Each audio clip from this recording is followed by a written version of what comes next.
وبئس المصير إذا ألقوا فيها سمعوا لها شهيقا وهي تفور تكاد تميز من الغيظ كلما ألقي فيها فوج سألهم خزنتها ألم يأتكم نذير قالوا بلى قد جاءنا نذير فكذبنا وقلنا ما نزل الله من شيء إن أنتم إلا في ضلال كبير وقالوا لو كنا نسمع أو نعقل ما كنا في أصحاب السعير فاعترفوا بذنبه فسحقا لأصحاب السعير إن الذين يخشون ربهم بالغيب لهم مغفرة وأجر كبير وأسروا قولكم أو اجهروا به إنه عليم بذات الصدور ألا يعلم من خلق وهو اللطيف الخبير والذي جعل لكم الأرض ذلولا فامشوا في مناكبها وكلوا من رزقه وإليه النشور أأمنتم من في السماء أن يخسف بكم الأرض فإذا هي تمور أم أمنتم من في السماء أن يرسل عليكم حاصبا فستعلمون كيف نذير ولقد كذب الذين من قبلهم فكيف كان نكير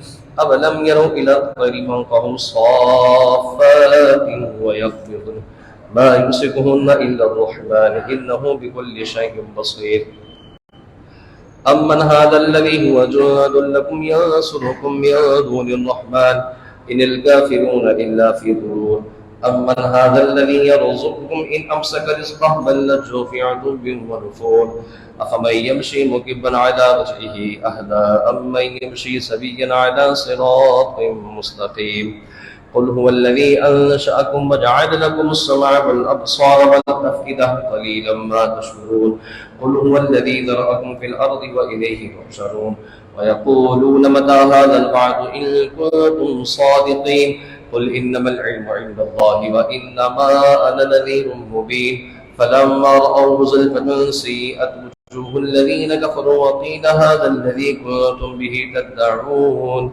قل أرأيتم إن أهلكني الله ومن معي أو رحمنا فمن يجير الكافرين من عذاب أليم قل هو الرحمن آمنا به وعليه توكلنا فستعلمون من هو في ضلال مبين قل أرأيتم إن أصبح ماؤكم غورا فمن يأتيكم بماء معين الله ربنا ورب العالمين صدق الله العظيم بسم الله والحمد لله والصلاة والسلام على رسول الله أما بعد فأعوذ بالله من الشيطان الرجيم بسم الله الرحمن الرحيم الحمدللہ اللہ کا یہ بڑا احسان رہا کہ اس رب ذوالجلال نے ایک بار پھر ہم سب کو اپنی بارگاہ میں بلا کر نماز تراویح جماعت کے ساتھ ادا کرنے کی توفیق بخشی ہے۔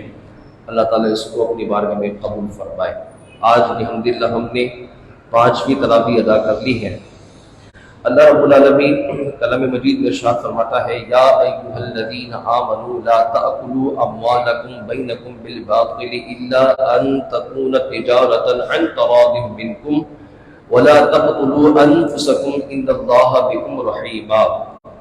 اے ایمان والو ایک دوسرے کا مال ناجائز طریقے سے نہ کھاؤ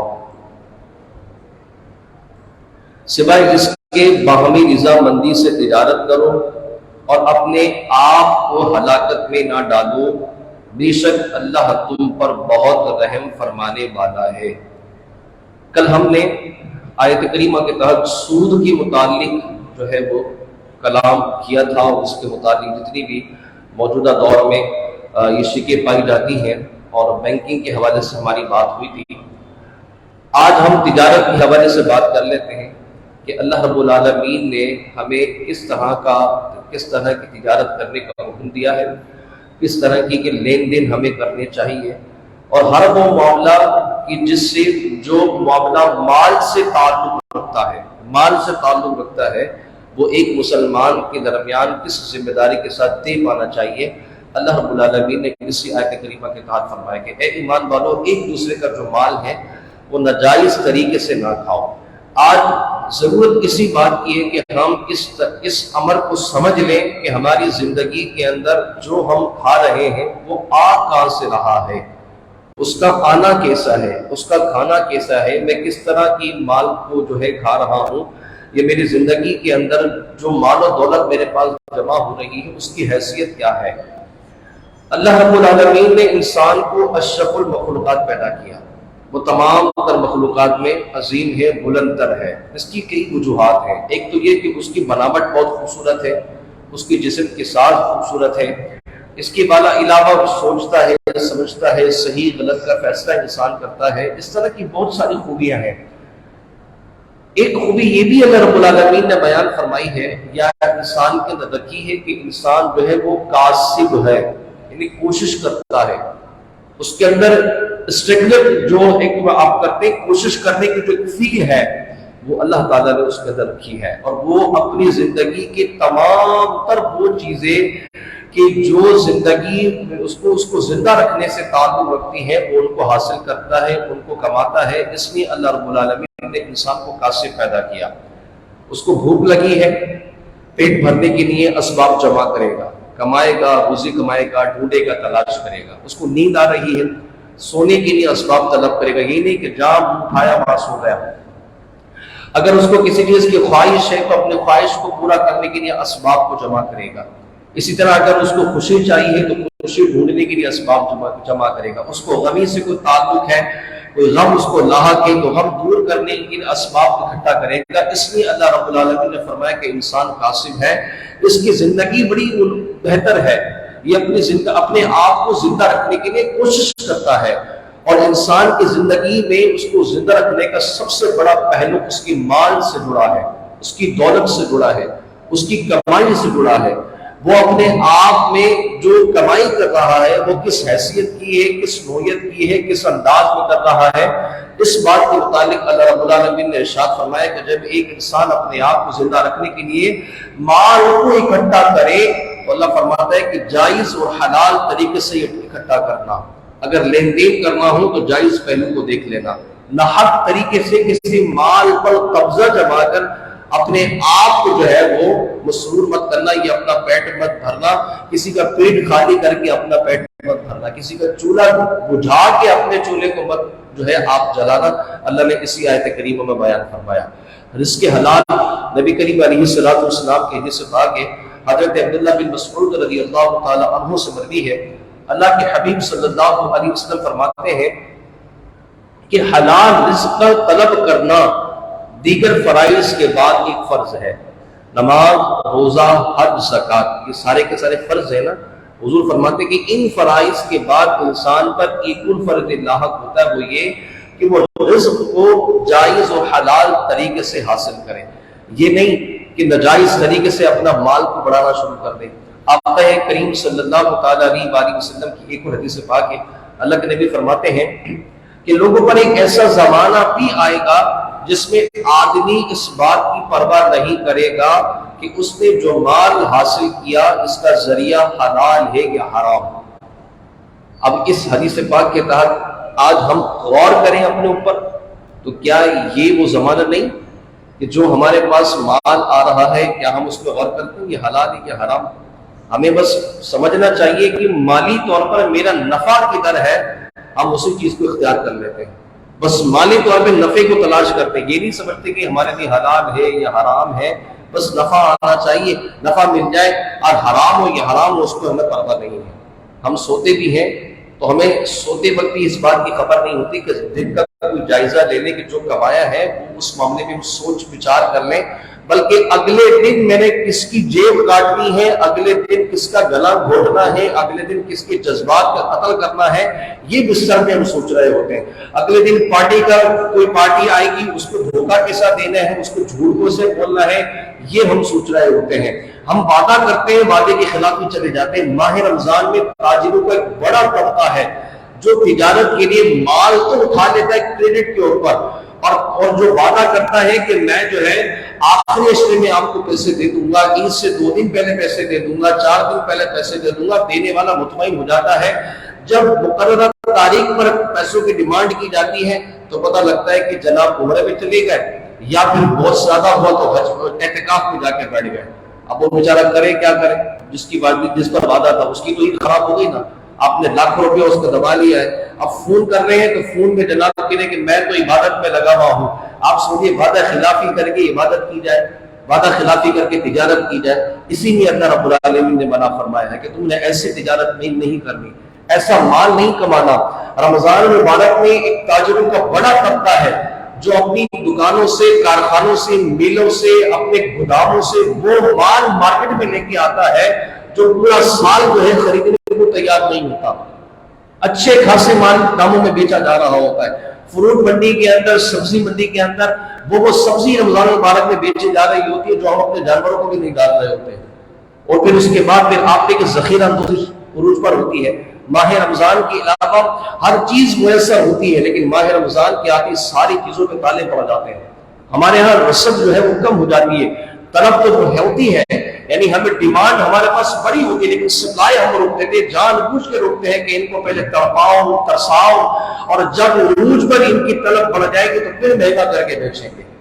اسی سے اللہ کے نبی نے منع فرمایا۔ آقا علیہ السلام فرماتے ہیں ذخیرہ اندوزی کرنے والے کے بارے میں کہ جس چیز کی مارکیٹ کے اندر ڈیمانڈ ہو، طلب ہو، جان بوجھ کر نہ بیچنا، جان بوجھ کر اس کو ذخیرہ اندوزی کر لینا، اللہ کے نبی فرماتے ہیں کہ ایسے شخص پر لعنت کی جاتی ہے، وہ لعنت کا مستحق ہوتا ہے۔ اور ماہ رمضان میں دیکھیے اس طرح سے مطلب ترسا دیا جاتا ہے، جو پھل ماہ رمضان کے بعد عجیب و غریب آوازیں لگا لگا کے کہتے ہیں بس لے جاؤ، اور ماہ رمضان میں وہی نایاب ہو جاتا ہے، ملنے کو تیار ہی نہیں ہوتا۔ کپڑے مارکیٹ پہ چلے جائیں آپ، ایسے ایسے کپڑے آخر کے دنوں میں بیچ رہے ہوتے ہیں جو پورے سال کا اسٹاک ہوتا ہے، جو اپنے بچوں کو لے کے نہیں جاتے، ہم اچھے داموں میں بیچ رہے ہوتے ہیں، اچھے خاصے داموں کے اندر اس چیز کو ہم جو ہے بیچ رہے ہوتے ہیں۔ یہ ہماری حالتیں ہیں۔ آقا علیہ السلام نے اپنی تجارت کے ذریعے، حالانکہ حضور صلی اللہ علیہ وسلم سے بڑا کوئی تاجر نہیں تھا، حضور جان عربی صلی اللہ علیہ وآلہ وسلم نے جو اصول بتائے، ان کو جو صحابہ کرام نے سیکھا، وہ ہماری زندگی کے اندر بہترین رہنمائی ہے۔ تاجر، نبی کریم علیہ السلام فرماتے ہیں کہ امانت دار تاجر اللہ کا دوست ہوتا ہے، نمازی کو اللہ کا دوست نہیں کہا، زکات دینے والے کو اللہ کا دوست نہیں کہا، حج کرنے والے کو اللہ کا دوست نہیں کہا۔ دوست معلوم ہے نا کیسا ہوتا ہے؟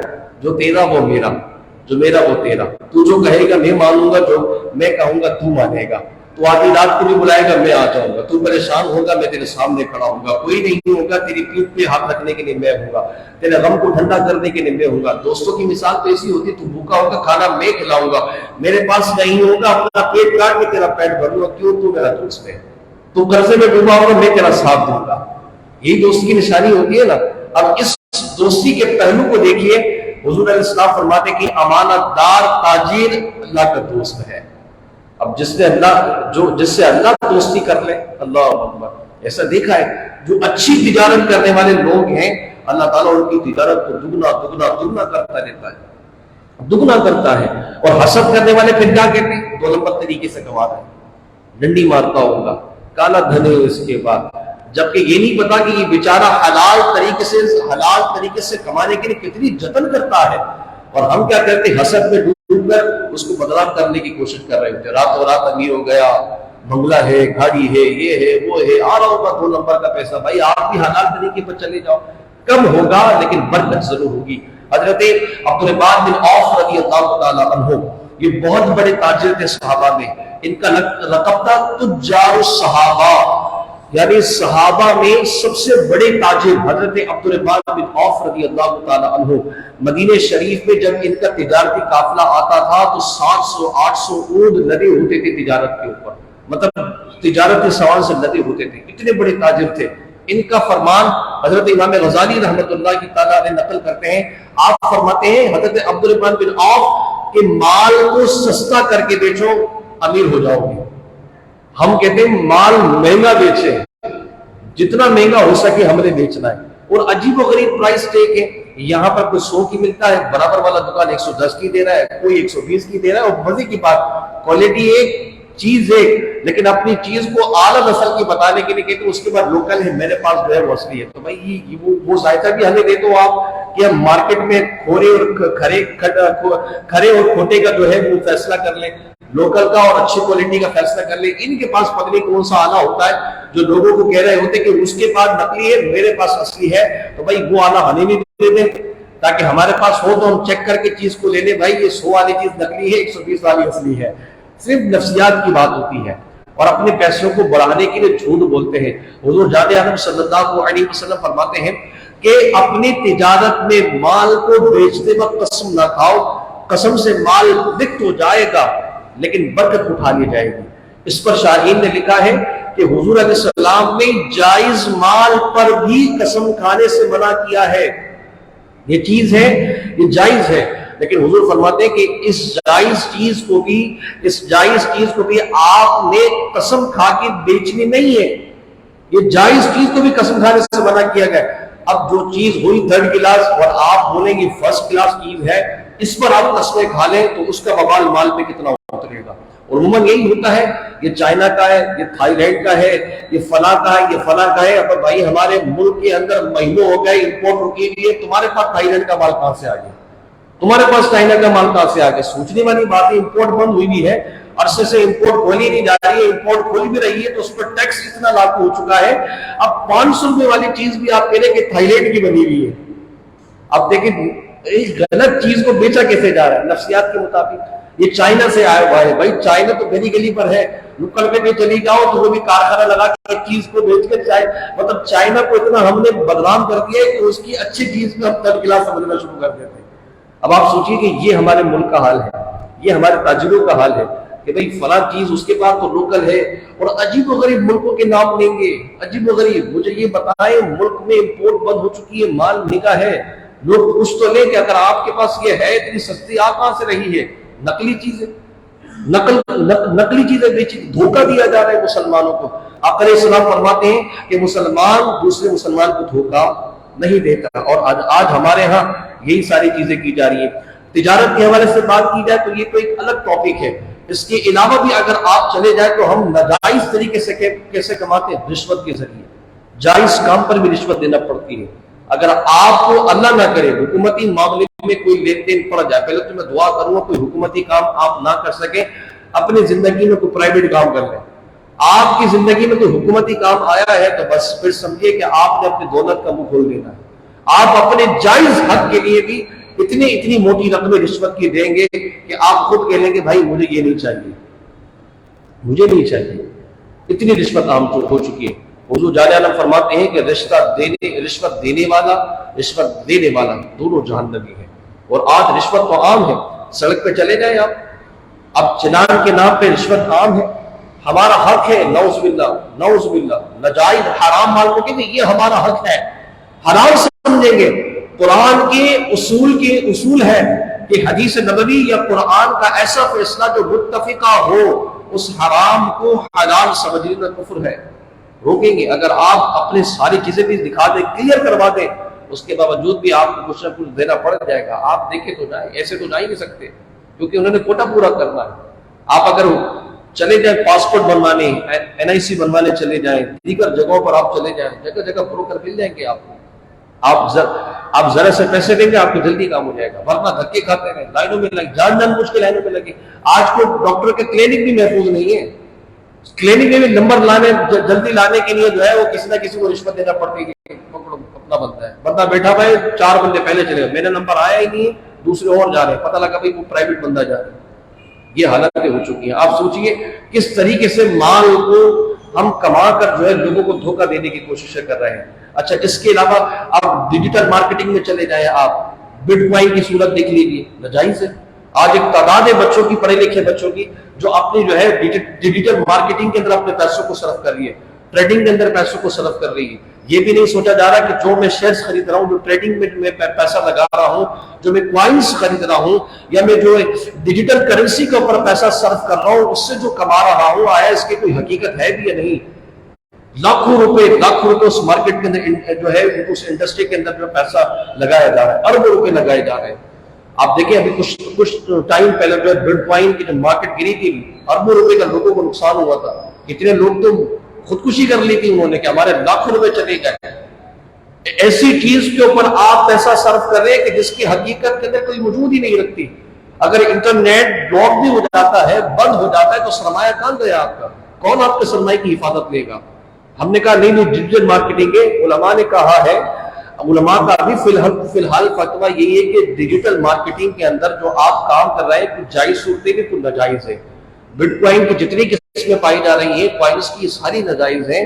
آنے والے وقت کے اندر بہتری آ سکتی ہے، بشرط یہ ہے کہ اس کو حکومت اپلائی کرے، حکومت کی طرف سے یہ قانون لاگو ہو جائے. ابھی آپ کی اسٹیٹ بینک نے جو ہے اس کو جائز نہیں قرار دیا.